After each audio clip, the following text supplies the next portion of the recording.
Hi everyone, it's Monica, and welcome back to Tailor-Made Cards for You. Well, I have something special in store for you this month. I'm going to be hosting a Christmas in July over on my YouTube channel where I'm going to be creating Christmas projects all month long. I'm also going to be offering up some special prizes and giveaways for some of my sponsors. And then at the end of the month, as a special surprise, we're going to be having a video blog hop with 25 other crafters. And that's going to be on July 25th. So hopefully this month we'll be able to give you some inspiration to start thinking at least about some of your Christmas projects. So my first project for the month is obviously going to be a passport kit because this is my signature design and I couldn't start the month without a passport kit. Now this kit is called Santa's Workshop. And just like all of my other passport kits, it's going to come with 4 pieces of paper. You're going to get 2 5x7s. The 5x7s also are going to be sized down to 4 1/4 by 5 1/2. And then you're going to get a base card to be able to create your passport card.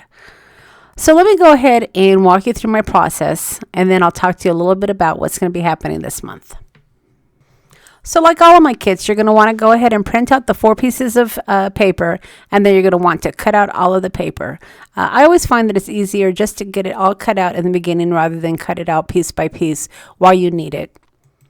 And you're going to take your Santa's Workshop piece of paper and you're going to score it at 2 3/4. And then you're going to just pivot the paper like I just did here, and you're going to score it at about 3 1/2. Now you're going to only want to score it to that first score line. And for those of you that have created these passport cards before, you're probably old pros, so you know exactly where to score. Now remember, these kits aren't just to create the passport card. I don't have any of my design team inspirations for this kit because I've given them a couple of months off. But there's so many things that you can create with this kit. It doesn't just have to be a passport card. But that's always the design that I go for, and that's how I measure out my pieces of paper. So if you do decide to go down that path, then all you need to do is cut it out, and for the most part, you have everything sized ready to go for one of your passport cards. Now you're going to want to go ahead and take your Santa's Workshop piece of paper that you had scored, and you're going to want to cut it as I'm showing you here. And this is going to create the first page and the last page of your passport card.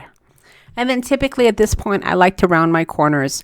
So if you have a corner rounder or a chomper, which is what I use, then I'll go ahead and I'll round my corners after I cut off that one piece.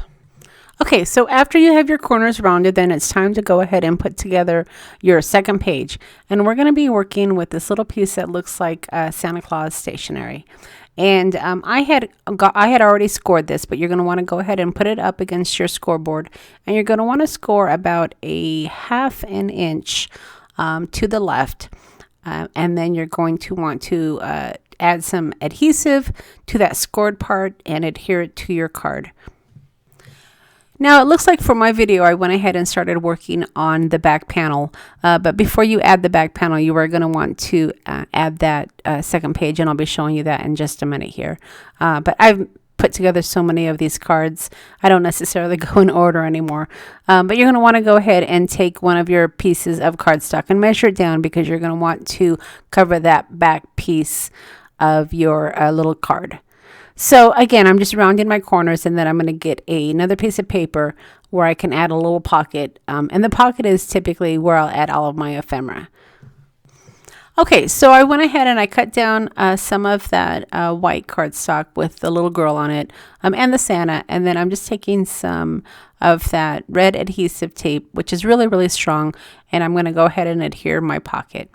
Now, you can use another type of tape, but I just like to use this Redline tape because whenever I'm working with a card or something that has a pocket or interactive that's going to have ephemera or something being pulled in and out, I want my pocket to be really strong. I don't want it to come off, especially if I'm going to give the card away. So that's why I choose to use this really thin Redline tape, which is really strong as well. Okay, so now that I have my back panel ready to go, like I said, the next thing you actually want to do is you want to add your second page. And this is where I added my adhesive. And I'm going to go ahead and add the second page right to the base of my card. And this is going to create my 3-fold. And then with that page in place, now I can go ahead and I can add my back panel, which I had just put together. So I just took my ATG gun and I added my adhesive, and then I just put that right on the back panel. And then at this point, I'm going to go ahead and continue to cover those white spaces. Now, the choices that I make for the cardstock that I use are completely my choice. You can go in different directions with this. You can use any type of paper that's in the kit, or you can even use your own paper. Who's to say that you have to use my paper?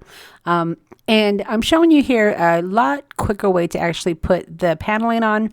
In the past, what I've done is I've actually cut it down, I've sized it, and I've pre-cut it. But as I create these kits, I find shortcuts. And I found if you just kind of add your adhesive to the actual card and then add your panel, all you need to do is just really cut around the edges, and it works perfectly fine.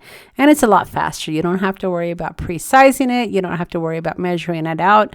It's just really easy just to adhere it and then cut around the edges. Now, you do want to make sure that when you are adhering it directly to your card, that you make sure that you don't go right on the crease, because this card has to fold. So you want to be careful about that. And when you are adding your adhesive, don't get too close to that edge, because you want to be able to close your card. So as you can see, I just went ahead and I added my adhesive, and then there still is some white space where it folds, just to make sure that my card will close nicely. And then I just cut down the edges like I've done before. And with your card completely decorated, now it's time to add the little ephemera. And I did create a tuck on this particular card. Sometimes I create tucks, sometimes I don't, but I went ahead and I created one for this one because I have a little Santa, kind of, I don't know if it's a poem or not, but it's just a really nice Santa saying that fit perfectly, and I didn't want to glue it down. I wanted to have it loose. So I created a little tuck that would fit perfectly right on that front page. All right, so let's go ahead and talk about what we're going to do this month. So today is July 1st, and it's a Monday, so I've decided to go ahead and commit to a video every Monday in the month of July. And then, like I said, the video hop is going to be on July the 25th, which I don't believe is a Monday, so that's going to be a little bit off schedule. But that will actually be the last video of the series. Now, while I'll commit to a video every Monday, I might actually pop in some extra videos along the way. It just really depends on how many videos I can get taped, edited, and loaded up to YouTube. But I'll definitely commit to a video every Monday. And in every video, I will be giving away some sort of a prize. So in order to qualify for the drawings, you're going to want to be subscribed to my channel. And then if you want to be entered into the drawing, you're going to want to leave a comment on the video. Now, there's going to be a lot of videos this month, and if you don't want to leave a comment on every single one, it just means you won't be in that drawing. But of course, the more comments you leave on the videos, then the more chances you'll have to win something. So as I finish up this passport card, I did want to share with you one more little project that I created using this kit. And this, of course, is my passport book. And this is just a little journal that I put together that was really cute. And like you see here, I used some of my paper in my kit, and I was able to put together this little journal, which I think is just adorable. It came out really cute. So I just wanted to show you the versatility of the kit. So to be entered into the drawing to win this particular kit, you're going to want to leave a comment on the video below. And then I will be doing a drawing at the end of the month for all of the videos. And then I'll do a post for you. So I'll leave a list of all the products that I use to create these cards along with the links to the stores. This kit is available in my shop, so I will leave a link below for you to check it out as well. All right, everybody, thanks so much for stopping by, and we'll see you again next time.